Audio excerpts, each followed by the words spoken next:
Continuamos en Hoy por Hoy, saludamos ya a nuestro invitado, periodista. Me decía ahora en maquillaje, cuando veníamos al plató de Televigo, que obviamente ahora está del otro lado. Ha escrito un libro extraordinario, es un extraordinario periodista de investigación en el Diario de Pontevedra, sobre todos los temas que tienen que ver, muchos de ellos con el narcotráfico, con muchas de estas historias que han vuelto a ponerse de moda, pero desgraciadamente en muchos sitios de la provincia de Pontevedra, de las Rías Baixas, llevan de moda décadas. Y por eso también una investigación tan profunda, tan exhausta como la que ha hecho Víctor Méndez es para felicitarse y ahora también para degustarla comprimida en un libro que hoy presenta en Vigo a las 7 de la tarde en Casa del Libro, que lo va a presentar en casa, que lo va a presentar en Madrid, y queremos conocer más detalles de Narcogallegos tras los pasos de Sito Miñanco de la editorial Catarata, el libro blanco del narcotráfico. Hola Víctor, ¿qué tal? Muy buenas tardes. Hola, buenas tardes, Jacobo. Y muchos años y mucho tiempo de investigación, de bucear en archivos, en documentos oficiales, en sumarios, y aquí lo has comprimido en un libro que nos habla de una realidad que no podemos escapar de ella, y como decía yo, no es que esté de moda ahora, por temas de la serie como Fariña, etcétera, sino que desgraciadamente en Galicia lleva muchas décadas, como recoges también en tu libro, ¿no? Cierto, Jacobo. Bien dices, muchas horas de bucear, muchas horas de contactar con policías, con jueces, con fiscales, con narcotraficantes de aquí, de Sudamérica. La verdad ha sido un trabajo bastante denso, concienzudo, y esperemos que consigamos el objetivo, que es un poco acercar la realidad de esta historia, muy pegada a lo que realmente sucede, tanto en Galicia como a nivel global. Con muchísimos testimonios en primera persona, de gente que fue muy importante. Por ejemplo, ¿cómo le puedes explicar a los oyentes? Antonio Duarte, Eloy Quirós. Pues son nombres que a lo mejor no son tan conocidos como tales, porque ellos mismos se han preservado de que no lo sean, pero estamos hablando de las dos personas a lo mejor más importantes en la lucha contra el narcotráfico a nivel no solamente España, sino tal vez Europa durante los últimos 15-20 años. Estamos hablando del actual comisario general de Policía Judicial, Eloy Quirós, el actual jefe de la Brigada Central de Estupefacientes, Antonio Duarte, anterior jefe de Greco Galicia, que es el cuerpo policial que más cocaína ha incautado en Europa en los últimos 10-15 años, con lo cual sobran las palabras, yo creo. Porque para hacernos una idea de cuál es el contexto actual, tú expresas en el libro, por ejemplo, corrígeme si me equivoco, Víctor, que tú los datos los tienes más frescos, 200.000 kilos de cocaína incautados en los últimos 10 años, o más de 200.000. Sí, son cifras que parecen que son descomunales, evidentemente. Sí, es cocaína dirigida hacia las Rías Baixas, en principio. No toda ella ha sido incautada aquí, mucha en alta mar, incluso en origen, pero sí, son cifras que al final, traducidas a dinero, pues son cantidades prácticamente incalculables. Y sí, es cierto que es un negocio que ha llevado funcionando, como decías antes, desde tiempos inmemoriales, casi como decirlo, pero que ha permanecido activo. Y bueno, especialmente en este libro queremos dar a conocer un poco esa visión más actual, un poco alejada de un poco de los mitos, de los estereotipos, y explicar un poco cómo funciona el negocio, cómo ha venido funcionando desde que empezó el siglo XXI hasta la actualidad. Mucho rigor también, ¿no? En el libro, muchos testimonios en primera persona que también te dan muchísima información al lector, Víctor, y claro, ahí uno se da cuenta de muchas cosas. Por ejemplo, cuando ya hablas de la actualidad y las nuevas formas de introducir la droga en Galicia, ¿no? Galicia sigue siendo una puerta de entrada y hablas del cambio incluso de pasar por contenedores, pasar por veleros, pasar por mercantes. O sea, cambia el método para introducir la cocaína, ¿no? Por ejemplo, la droga. Sí, el método evidentemente ha ido cambiando. Según se han ido haciendo incautaciones, los narcotraficantes van diversificando la manera de introducir la cocaína. Ya desde principios de siglo empezaron los contenedores, los mercantes, los submarinos, que es una tecnología que hasta ahora no ha sido prácticamente... no ha salido en los medios, pero es un medio que han utilizado de forma constante durante todos estos años. Solamente se pudo intervenir uno aquí en la Ría de Vigo, precisamente, pero no es de lo que estamos hablando. De lo que estoy hablando son submarinos fabricados en Colombia por ingenieros de Europa del Este, máxima tecnología. Pero hablas en plural, Víctor. Sí, submarinos, sí. Es un sistema muy utilizado durante el siglo XXI, sobre todo a partir de 2008, 2009, contrastado tanto por la DEA como... Y luego confirmado por los propios narcotraficantes colombianos, incluso por gallegos, con la particularidad de que no ha sido ninguno detectado, no ha sido ninguno decomisado, con lo cual pues no se puede decir que haya sido, aunque sí lo es. Y en esa lucha, ¿qué nota nos pones actualmente? ¿Cómo estamos, teniendo en cuenta que siempre que hablamos, pues por ejemplo, con la gente de la Fundación Galega contra el Narcotráfico, nos dicen que Galicia sigue siendo una de las principales entradas de la droga a Europa? Sí, Galicia continúa siéndolo, evidentemente, no voy a ser yo el que lo desmienta. Está diversificado, ahora mismo hay varias vías de entrada. Sí que podemos hablar más que de Galicia de los gallegos como personajes clave. Galicia sí continúa siendo una puerta de entrada por el sistema tradicional de planeadoras, por el sistema tradicional de pesqueros, incluso contenedores. Pero los gallegos lo que han hecho ahora, ante la gran presión policial que hay aquí, los grupos de los que hablábamos, Greco Galicia, otros grupos de la Guardia Civil y demás, ha sido desviar su presencia hacia otras zonas en las que hay menos presión. Hablamos del sur de España, hablamos de África, hablamos de Holanda, incluso zonas del Mediterráneo e incluso la propia Sudamérica. Diferentes lugares en los que ellos creen que pueden seguir trabajando con su misma infraestructura, con sus mismos lazos históricos y con menos presión policial, intentando escapar un poquito de la gran presión que existe aquí en la Es decir, que no es casual esas presencias y después esas detenciones en el sur de narcos gallegos o de gente importante dentro del narcotráfico en los últimos años, en los últimos lustros aquí en Galicia. No, para nada. Llevan desplazándose al sur históricamente. En principio era por el tema del hachís, incluso sigue siéndolo ahora, ¿no? Siguen yendo a lancheros especialistas en la conducción de planeadoras al sur a introducir hachís. Y también cocaína, pero en este caso ya más que en el sur de España, en África. En la zona de África hay instalados varios narcos importantes, narcotraficantes gallegos, con grandes lazos con los colombianos y también con los holandeses, marroquíes holandeses, que son una nueva suerte de cártel europeo-africano que está trabajando mucho últimamente, muy relacionado con los gallegos y que está dedicando a introducir grandes cantidades de cocaína últimamente. Eso te iba a preguntar, por esa evolución, y tú lo plasmas también en el libro. Por un lado, los colombianos. ¿Qué importancia tuvieron para cambiar el tablero de juego? Tú marcas el año 85 como un punto de inflexión. Quería preguntarte, Víctor, también por los holandeses marroquíes o por las bandas del este, por también narcos del este que entran también en ese tablero de ajedrez. ¿Cómo fue esa evolución o cómo está siendo también? Víctor, cuéntanos. A ver, los colombianos son los que manejan la producción. Evidentemente siempre van a tener atado esa parte, la van a tener atada. Lo que está sucediendo últimamente es que hay presencia en Sudamérica de personas de otros países. Hablábamos de holandeses marroquíes, que son holandeses con pasaporte marroquí. Hablamos también de personas de Europa del Este que se están desplazando ya a Sudamérica, incluso están llegando a trabar contactos directamente con los laboratorios. Como cuenta algún narcotraficante colombiano, ellos mismos, estas mismas personas, están estableciendo contactos y cerrando pactos con los laboratorios para después introducir la droga en el continente europeo. ¿Qué ocurre? Que siempre en el tramo, en la fase de viaje, aparecen los gallegos. Eso es inexorable. Por mucho que aparezca, que se metan nueva gente de Europa del Este, holandeses, marroquíes con gran peso ahora, afincados en África, en el sur de España, al final los gallegos para el transporte, para la parte final y la introducción son fundamentales, en especial en el método tradicional. No tanto en los contenedores, pero sí en el sistema tradicional. Siguen estando ahí. ¿Y por qué siguen estando ahí? ¿O cómo siguen estando ahí? ¿O cómo han llegado a tener esa importancia, ese peso en la estructura? Hablabas, por ejemplo, en el libro, cuando Colombia apuesta por Galicia como vía de entrada, que claro, para la distribución los narcos gallegos se encontraban con un problema muy grande porque no tenían esa capacidad. Poco a poco fueron tejiendo esa estructura. ¿Cómo seguimos siendo, desgraciadamente, tan competitivos? Bueno, porque en eso somos los mejores, son los mejores los gallegos, a nivel de introducir sustancias, a nivel de manejar las lanchas, la última fase del trayecto, a nivel flota pesquera, que todavía continúa siendo un disfraz perfecto para los alijos. Ten en cuenta que en muchas ocasiones llega un barco con pescado, pero llega con algo más que pescado.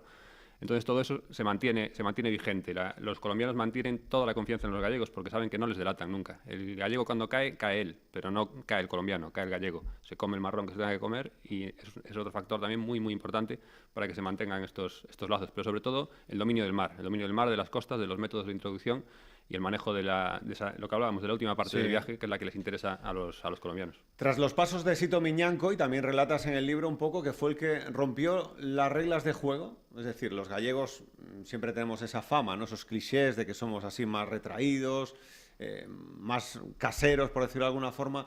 Él rompe un poco esas formas y lo quiere exteriorizar todo. Por ejemplo, con ese Cambados que nos recuerda al Nacional de Medellín de Pablo Gaviria, al Córdoba de Sandokan, es un ejemplo también reciente. Él quiso que se notase realmente quién era. Quiso salir a la palestra, está claro, quiso imitar a Pablo Escobar, bien lo vemos en las imágenes, sobre todo de Sito de la época y del Pablo Escobar de la época, con el bigote, con el traje, con el equipo de fútbol, como tú bien dices, no solamente el caso de Sandokan, sino que hubo más narcotraficantes que compraron equipos de fútbol. Recientemente en una operación ha salido otro detenido relacionado con un equipo de fútbol de menor nivel también. Es algo habitual. En la actualidad es menos normal que esta gente se meta en esas lides para llamar la atención, precisamente, porque eso es justamente lo que no quieren ellos. Sito Miñanco ha sido una excepción en ese sentido. Ha sido y ha seguido siéndolo. ¿Y por qué? ¿Por qué rompió un poco esa forma de operar, de decir, bueno, yo tengo que llevarme bien con los vecinos, yo creo puestos de trabajo cuando se meten en negocios, acuicultura, ganadería, etcétera, etcétera, de puestos de trabajo, tener ese posicionamiento de benefactor, pero él quiere dar un paso más. ¿Por qué, Víctor?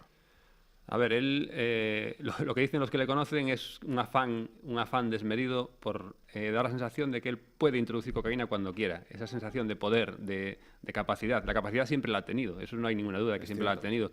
Pero él cada vez que tiene la mínima oportunidad o que ha tenido la mínima oportunidad, ha llamado a la gente con la que ha confiado siempre y ha intentado introducir y ha introducido otra vez miles y miles de kilos de cocaína. Es lo que le ha llevado a caer. Gran diferencia entre él y otras personas que manejan el negocio actualmente en las Rías Baixas y en otros puntos, de las que nada se sabe o muy poco. Es lo que les interesa para continuar trabajando, para seguir lejos de los focos y lejos de la policía, porque al final viene siendo lo que les interesa para continuar el negocio. También es importante ver desde el lado de Antonio Duarte, de Eloi Quirós, cómo va siendo ese trabajo y romper cosas tan importantes que estaban como las leyes, que favorecían precisamente el narcotráfico, el contrabando primero de tabaco, y cómo se dio esa batalla, ¿no?, para intentar también que lo que estaba bastante bien aceptado en las sociedades de diferentes localidades en donde estaban los narcotráficos, pues se convirtiese en una lucha real, ¿no?, de las policías. La batalla legal, como dices, es la segunda vertiente. No solamente policial, sino los propios policías han tenido que ir luchando contra los muros, que ellos mismos dicen que muros que han llegado a tener, especialmente en esta etapa, entre el año 2000 y 2015 aproximadamente, a la hora de presentar los casos a jueces, a fiscales, las trabas legales que han tenido. Mira, un ejemplo de que ahora de que ahora las cosas van un poco mejor, te iba a decir. El tema del hachís que tenemos ahora, que tienen en el campo de Gibraltar, que parece que ahora está un poco más controlado, pues precisamente Antonio Duarte ha conseguido recientemente, hace unos pocos meses, vía informe, que a nivel Parlamento, a nivel Congreso de los Diputados, se lleva adelante una iniciativa para prohibir la construcción de embarcaciones tipo lancha rápida, tipo planeador. Eso ha partido directamente de la policía, porque han visto que esto son lanchas que se fabrican exclusivamente, es profeso para eso, que se fabrican encima en astilleros gallegos, la gran mayoría de ellas.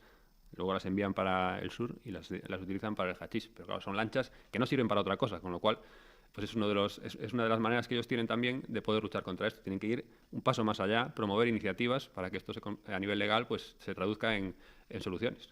Aquellas procesiones del Carmen, ¿no? Y yo tuve la oportunidad de vivir algunas de pequeño en la Illa de Arousa y eran muy llamativas precisamente porque era una competición de los modelos de embarcaciones, a ver quién tenía la mejor embarcación, ¿no?, la mejor planeadora en muchas ocasiones. Sí, es cierto. Y eso es un poco contra lo que quieren pelear ahora. Bueno, son embarcaciones que no tienen otro uso, que no tienen otro... Embarcaciones de 15 metros de eslora con una parte trasera en la que caben 6-7 motores, pues eso no sirve para otra cosa más que para introducir droga a 100 km por hora por las rías o por Gibraltar. ¿Qué es lo que más te ha llamado la atención? Cuando realizas esta investigación y ves la evolución, pues hemos pasado del contrabando de tabaco, del Winston de Batea, a la introducción de las drogas, los grandes debates entre los propios clanes, las apuestas, e incluso ahora que otro de los aspectos que está encima de la mesa y que se alerta, ya no solamente se dio la alerta sanitaria en Estados Unidos con el tema de la heroína, la introducción de la heroína. ¿Qué es lo que más te ha llamado la atención, Víctor, de toda esta investigación y de toda esta evolución, por tanto?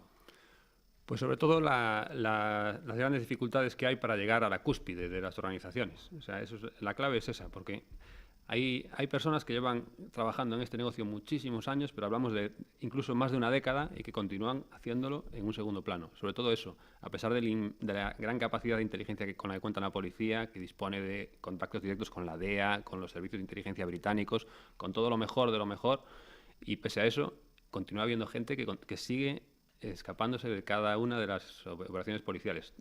Sobre todo porque mantienen esa estructura súper piramidal en la cual la cúspide nunca se moja, con una excepción. Sito Miñanco es la única excepción, que siempre quiere estar en primera línea, quiere estar al frente, incluso sale al mar si hace falta, y al final pues la consecuencia es la que tiene, que está en prisión. Al final pasó lo que pasó. Aquel partido del Cambados en el Bernabéu, y la presentación con los helicópteros bajando los jugadores, o la pretemporada en América, que ahora está muy de moda, Víctor, pero de aquella... ¿Cuántos equipos se podían permitir el lujo? Bueno, no digo de segunda vez, de primera, de ir a hacer una pretemporada a Centroamérica. Sí, bueno, también hay un poco de mito en eso. O sea, hay un poco de mito sobre todo en lo que se dice de que cobraban como jugadores de primera y demás. No, tanto no. El Cambados de aquella época eran los jugadores el equipo que más cobraba en su categoría. Cierto. Pero Sito Miñanco tampoco era una persona que fuese tirando el dinero. Lo que hacía era Pues llegaba un partido importante, por ejemplo, te voy a poner un ejemplo, llegaba la camilla de masaje de antes del partido con unas bolsas de basura llenas de dinero y decía, si ganamos, esta es la prima. El dinero negro que él manejaba lo utilizaba de esa manera. Sí tenían buenos sueldos, pero no eran el Real Madrid y el Barcelona, y lo que hacía él era utilizar su dinero negro pues en primas. Las primas por ganar, a nivel de primas, las primas de toda la vida, exactamente. Pero tampoco estamos hablando de Real Madrid y Barcelona. Él nunca puso un euro de más donde no había que ponerlo, sí donde le interesaba. Es cierto que sí logró, por ejemplo, ya no tanto en segunda vez, sino en los primeros, porque son 2 ascensos en 3 años, ¿no? En 2 años, y casi está a punto de subir a segunda división, lograr reunir para la regional preferente seguramente a los mejores jugadores gallegos amateurs, que eso le dio la posibilidad de hacer ese salto doble. Tampoco era una cosa de voy a pagar desproporcionadamente. Sí, sí, pero es cierto que sí que él iba a fichar a lo mejor de lo mejor. Hay otra anécdota, por ejemplo, un jugador de Santander que era de la época de nivel de segunda B, de lo mejor que había y tal, y le dijeron, te voy a decir una cantidad que no es la exacta, pero bueno, le dijeron, ¿ti canto cobras y tal? Y, 10 millones. Llegó Sito con una bolsa y le dijo, bueno, toma 5, el resto, cuando vengas para Cambados. Era un poco el estilo de Sito. El estilo de Sito. Y ahora, en el año 2018, muy cerquita de 2019, que ya tenemos el turrón en los supermercados, Víctor, ¿cómo estamos? El estilo es totalmente distinto, evidentemente. Salvo contadas excepciones, los grandes narcotraficantes están escondidos, están ocultos. Tienen que levantarse a las 6 de la mañana para poder reunirse. Tienen que vigilar todo el entorno que manejan. Tienen mucho dinero, pero lo tienen enterrado. No lo pueden utilizar. Pueden tener una buena casa, pero no se pueden gastar 10 millones de euros en un pazo porque le van a detectar. Es un poco la diferencia. Pueden vivir bien, pero en unas condiciones que no son las mismas de las que... Es decir, que vuelven a los orígenes de no dar demasiadas señales. Sí, sin duda. Curioso, ¿no? Llevan ya un tiempo en eso. De hecho, cuando hay alguien hay algún verso suelto, digamos, que se escapa, ahí es donde un poco entra el tema un poquito más, no decir violencia de baja intensidad, le podemos llamar, por poner un ejemplo. Mira, te voy a poner un ejemplo. A ver. Un viaje que realizaron un grupo de presuntos narcotraficantes, vamos a dejar siempre el presunto, entre las Rías Baixas y Santiago de Compostela. Antes de salir, el capo, el jefe del grupo, le dijo a todos sus compañeros, viajaban en moto, el casco tapado y que nadie se destape por posible presencia policial. En el peaje uno de ellos se levantó el casco para hacer el pago del peaje y tal. Llegó a Santiago y sufrió las consecuencias en forma de golpes por parte del propio jefe de la organización. Esto es lo que se hace. Ellos se cuidan de que nadie se salte esa norma, digamos, que es la de no aparecer, la de estar escondido, la de estar oculto, que es la que les interesa para seguir trabajando. ¿Los narcos gallegos residen muchos de ellos en Galicia todavía, los actuales? Sí, hay de todo, se mueven, pero sí, la mayoría de los narcogallegos residen en Galicia, sobre todo tanto los del alto nivel como los más por debajo, digámoslo así. Los que caen están todos en Galicia, los que al final caen en las operaciones, estamos hablando de un escalón inferior. Y de los grandes, alguno ha tenido que emigrar, otros se han ubicado, como te decía antes, en África. En África hay varios narcotraficantes gallegos importantes de peso trabajando ahora mismo. Pero sí que se mantienen algunos en Galicia y en las zonas que todos más conocemos permanecen activos gente muy importante, gente con capacidad para continuar con este negocio a gran nivel. Sí. Y una pregunta que te quería hacer, Víctor, como experto, como periodista de investigación y que muchas veces también se ha debatido, ¿no? Hablas en el libro también de Carmen Avendaño, de las Madres Coraje, un poco también cuando las familias empezaron a ver las consecuencias de la droga, ese paso del Winston de Batea a las drogas y ya cuando afectaban directamente a las familias. Costó hacer ese cambio de chip. Supongo que será un patrón que se sigue en Italia, también se habrá seguido, en otros países, para que la sociedad empiece a no sentir o sentir rechazo y no sentir esa forma de es un vecino más, es el de al lado.